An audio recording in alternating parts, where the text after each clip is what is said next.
Everybody মাই brothers cancer corona সব কুত্তা পাগল বানাই লিব না মাতলে ও বাংলাদেশও আমার লাহানি এরকম ক্রাইসিস সাইন্টিস্ট পৃথিবীর কোথাও ইতিহাস কোথাও নাই আর এত বয়স্ক কোনো সেভিং মানি কিচ্ছু তো নাই।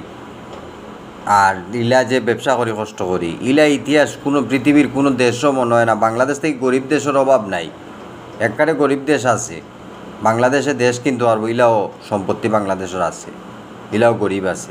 এর ফলে বাংলাদেশের ভিতরে যে বৈজ্ঞানিক হয়েছি নিজর ভাবে এখন কোনো টাকা পয়সা দেওয়ার নামে নাম নাই। আর বাংলাদেশে ফ্রি মারের ফ্রিটা জিনিসটাই তো খারাপ। আমার টাকা দিত না, বেনিফিশিয়ার হইতাম না আমি। আর পণ্য এগুন বিদেশ যদি এলে এক্সপোর্ট ইম্পোর্ট করিয়া থাকে পণ্য দিত না, দুনিয়ার ভিতরে টাকা দিত না। আমি এখন পর্যন্ত 20 লক্ষ 10 লক্ষ হাজার কোটি টাকার 10 টাকাও পাইছি না। এলা যদি সিজ করে সাইন্টিস্ট